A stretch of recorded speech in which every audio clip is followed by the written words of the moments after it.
What's going on, guys? Welcome back to the channel. Today I'm going to be talking about apartment hotels. If you booked an apartment hotel or thinking of booking an apartment hotel, what to expect, what you have in store, and pros and cons, and if it's a good idea and if it's better than getting a hotel. So I stayed in KL, which is the capital of Malaysia, Kuala Lumpur. I stayed there twice in two different occasions. So the first time is me coming in from overseas into KL. I stayed in a hotel. That was great. A couple of days, and I moved on to Penang, then I moved on to Langkawi. So on the way back, obviously I'm flying from KL back home to London.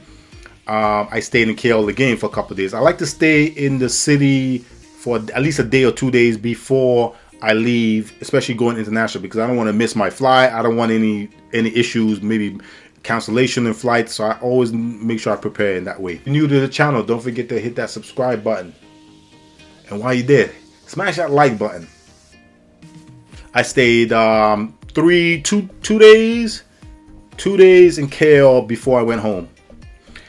And I decided to go with a part hotel. I wanted to try a part hotel because I was actually thinking of booking a part hotel before I booked the hotel. Funny enough, I actually did, but there was an issue with the apartment. I couldn't get my reservation confirmation through hotels.com. I couldn't speak to anyone, so I ended up canceling and ended up booking a hotel, which I'm very glad I did. But anyway, on the way back, I decided, okay, let me just try this apart hotel. There's loads of apartment hotels. They look amazing. They got some good reviews. So let me just try one and see how it goes. So I end up booking after lots of research. So I finally made my decision to Manor Suites at Scarletz KLCC.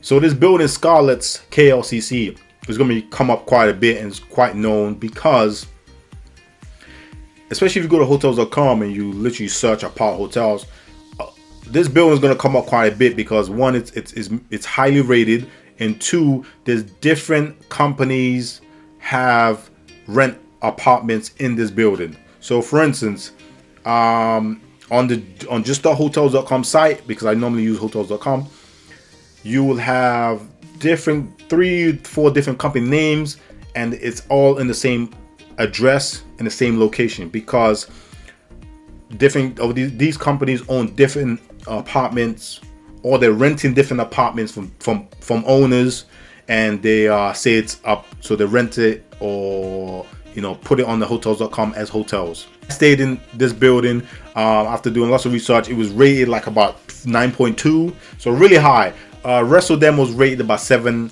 some was 6. There's really bad reviews for apart hotels in KL.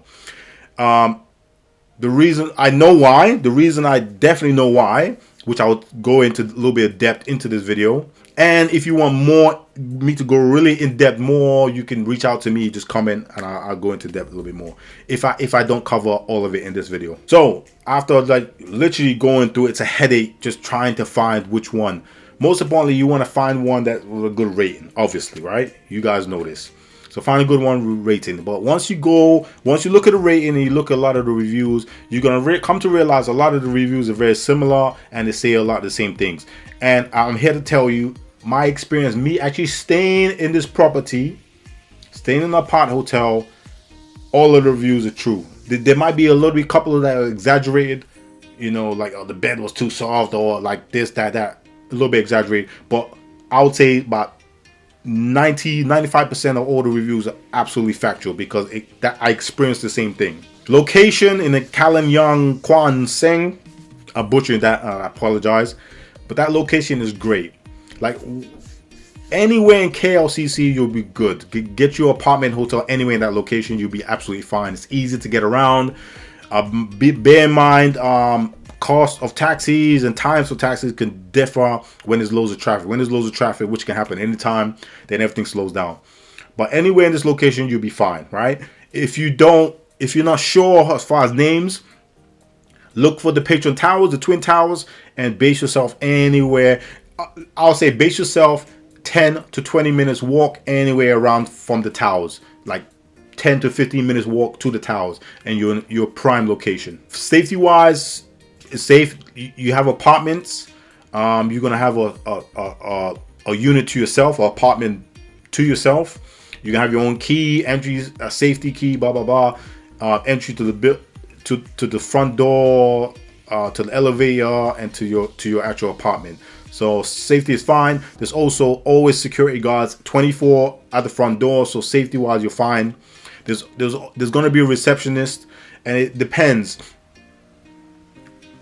what company you with or whatever. But there's going to be there's going to be like 4 to 6 receptionists who cater to all the different companies. Like I said, in this Thai building, there's like loads of different companies renting out different rooms. Okay, so just hope that your receptionists are there. If you want customer service, like a phone in your apartment, if you want, let's say you run out toilet paper, you want an extra towel, don't expect any of that. It's literally just apartment hotels. It's like getting a budget Airbnb that comes with whatever it comes with, and that's it, right? At least with Airbnbs, you have, like, as far as cooking materials, you have loads of cooking materials because it's someone's house, right? These apartment hotels are meant to be furnished, but they're not super furnished. They only have like for instance, I didn't have any glasses. I didn't have no wine glasses. I didn't have regular cups. I only had like 2 or 3 mugs, 2 or 3 knives and forks, spoons, 1 toilet paper, 1 towel. Obviously soap and shampoo, which wasn't even soap and shampoo, was the same shit because I opened it up. The shampoo was the same as the body soap. So yeah, whatever. So they've just had one shit and put it in both.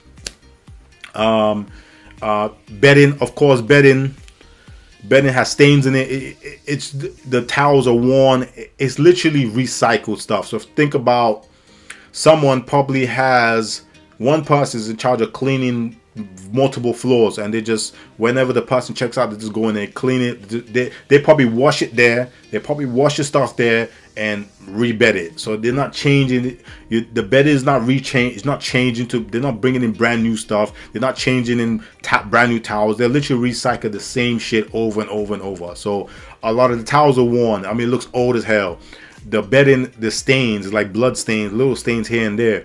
Cleaning isn't very good because it's done very quickly. Like in the shower, there's mold, there's little moldy stuff at the side. You can tell it's not well cleaned down, washed down properly. It's not like a thorough clean that you get in the hotel. So just bear that in mind. Like I said, regardless, let's say you have a good budget, you want to get one of the best ones. You're paying just for the building. Most importantly, you're paying for the infinity pool, like the views at night, seeing the views of the city. That's it. You're not, your apartment itself is going to be trash. I had one of the good ones, one of the good apartments, and that was basic, super basic. Everything was basic. They didn't even have blackout curtains, like, let's say the sun shining, it was just one of them wind down thingies, and you can, like, the sun will come up from the side of it. Like, they don't even have curtains. Like, how can you not have curtains? Right, so little things. The bedding is, like I said, is worn. The bed was cool, but it was super basic, very, very basic.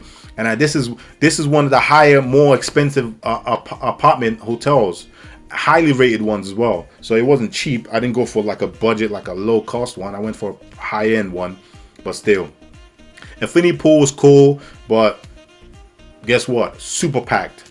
I mean, I'm talking about packed. So if you want to go for a night swim, let's say you want to go for a night swim, the pool closes at 10. So anything between 8 to 10 is going to be packed because you're going to have the TikTokers, the damn idiots, trying to get the viral video and see the picture towels at night light up, and everyone is not even here to swim. They're just here to take pictures and do TikToks, right? So it's going to be packed. It's going to be annoying, There's not enough like beach chairs or pool chairs for people. The pool is not even capable to hold 2 floors of the building, right? So you have to bear in mind. And remember, these buildings do not have multiple pools. They only have one of everything, right? So you got, let's say it's a busy time, everyone's gonna flock to the same place. So keep that in mind. If you want something peaceful, something chilled, you're not gonna get that, especially in peak times. I went in May, everything was packed. Research the location, look at the reviews. Some, like this particular hotel Mana Suites was pretty hard to find from some taxis. Obviously they use the GPS, but it's like you have to come through a back way and down like a street, because the other system's like a one-way system. So some of them find it difficult to find, especially if you wanted to get a taxi to pick you up. Instead of going for the Mama Suites, you can go out from the lobby, order a taxi or cab from the lobby, or I would say come out, go right, and on the main street there is a huge Lebanese restaurant. You can just order a taxi from there. That's a very well-known Lebanese restaurant. I hope it's Lebanese. I hope it's not Moroccan. Yeah, it's a Middle Eastern restaurant for sure. I apologize. I'm not exactly sure if it's Lebanese, or Moroccan, North African. I don't know, but it was a dope restaurant. Again, I'm not trying to shun you away from getting apart hotels. I just want you to be prepared for this experience. You're not gonna get top quality. You're not gonna get a high budget. Like for instance, you pay for it, you're gonna get high luxury budget. No matter your budget, it's gonna be very basic. The amenities is gonna be very limited. The towels, the bedding, linen, all that stuff is gonna be very basic.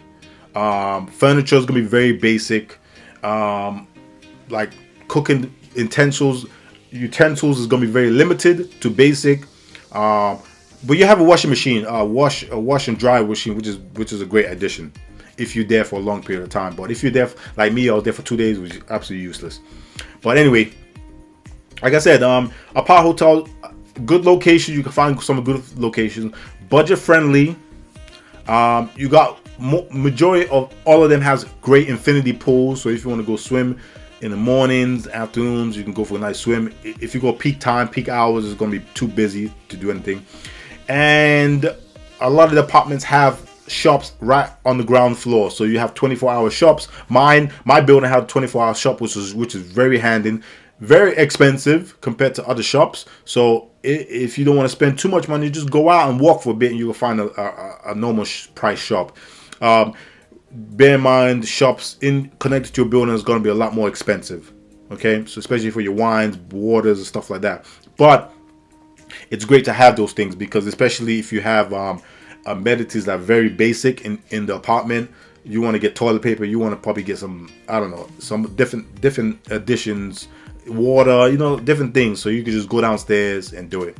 Pros and cons before I finish this video and give you my conclusion. Pros: good location, great infinity pool, great views. The building itself looks nice from outside. There's a shop on the ground floor. Honestly, I'm really trying to draw as many pros. The door security system is pretty dope. You just use like a tap and it opens up. That's cool. The look of the apartment is very basic, so I can't say that's a pro. As you can see, I'm really struggling here, man. And again, too, this video is not to be negative or down apart hotels. Again, I didn't stay in every apart hotel in KL, right? I just stayed in one. So this is just my opinion of the Mana Suites in Scarletz KLCC. Just my experience. Again, too, and if you don't take my word for it, go on bookings.com, hotels.com, look at reviews, and a lot of the reviews will say a lot of similar things that I went through and I experienced. Cons: wasn't very cleaned. Everything was pretty old. The furniture was old. Bedding was old. Towels are old. You don't have a lot of amenities. You got one shower, one body. You got body soap or like shower gel. And you got shampoo, but they're both the same shit. So it's literally just one that's poured into both. So if you want to really wash your hair, bring your own shampoo. Listen, bring your own stuff, period. Bring your own toilet paper, bring your own towels, of course, toothpaste, toothbrush, obviously, shower gel, loofahs.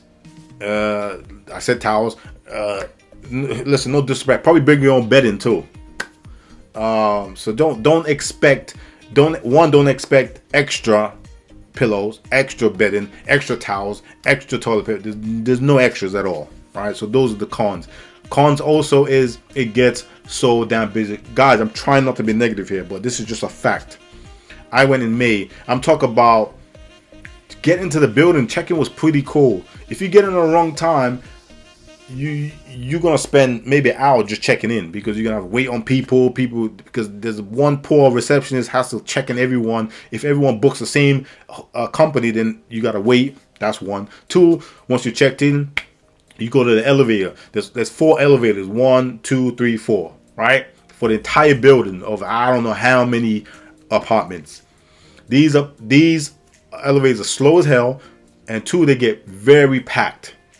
Oh, and no, the other thing that pissed me off, they literally will miss your floors. You have to damn me put your finger on it and make sure it clicks and glows blue. If it, so you can hit it, it will go blue, then go back off. If it goes back off, your floor's getting missed.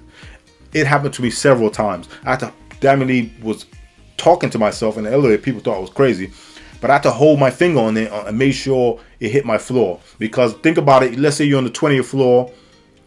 It pings by your 20th floor and goes all the way to the 40th. You have to wait to the 40th, then come all the way back down, and hopefully people probably gonna stop here and there. It's gonna take you ages, right? So elevators take ages. They're slow as hell.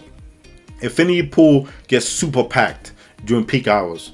You can't have just a quiet, friendly swim. So if you want to get a pod hotel, I would suggest get a pod hotel during off-peak times, during maybe rainy season, or just times that are not bang in the summer, where you can just actually enjoy the facility. And right? What else? Customer service. There's no customer service because you're not speaking to anyone. Apart from when you check in at a receptionist, you can ask them some questions here and there, but they don't own the apartments. They just work for the company that owns the apartment. They can't solve anything. So the only thing you can really talk to them about is about check-in and checking out issues. That's it. So if you want customer service, you're not going to get any. So that's also a con. But again, guys, please do not think that I'm trying to shun you away from apart hotels. Definitely get apart hotels, especially go get one or get another. Just research. Get one with an amazing view of the Patron Towers where you can see it at night. It glows up, and hopefully you go on a night where it's not super packed and you can really take in care at night. It's dope. Remember, you can't. Guys, because this happened to me. I took a bottle of wine up with my friend. You cannot drink at the pools. Also, you can smoke outdoors, but you go to the smoking area. Do not smoke anywhere near the pools. There'll be designated smoking areas where you have where you could there's like ashtrays and like bins where you can put your cigarette or your cigars. So do not walk around smoking. That's one. 2, do not drink. Do not take drink upstairs. If you do, put it in like a water bottle or something. But definitely don't make sure the security don't see it's actual alcohol, because it's illegal. You're not meant to drink. They did tell me, they were very nice about it, but they told me you're not allowed to drink up there. Yeah, so bear that in mind. In infinity pools, do not take alcohol and go out up there drinking. What else? Did I miss anything else? Location, amenities, distance to the. That's fine. Getting to and from the hotel will be fine. As long as you got their address in ahead of time is fine. Getting to the, you just give it to the taxi. I would say book a taxi in advance. Getting to the airport from the apartments is easy. Just get a grab and they'll pick you up and take you straight to the airport. So that's fine. Definitely bear in mind, and no drinking. You can drink in your apartments, obviously, but don't walk around drinking and smoking. Be careful where you smoke. Do not litter. And just take care of the property and take care of the surrounding and the buildings. Be very respectful of the culture and the building, and vice versa, and the staff, obviously. I hope you found this video helpful, and if you did, don't forget to smash that like button. Give it a thumbs up, share it. Someone that may be thinking of going to KL. Also, if you're new to the channel, don't forget to hit that subscribe button, man. Subscribe so I can get my subscribers up. Help me get my subscribers up so I can, most importantly, bring you more videos like this that can help you navigate countries that you're thinking of going or are going, and just need some recommendation, tips, and advice. So till next time, peace.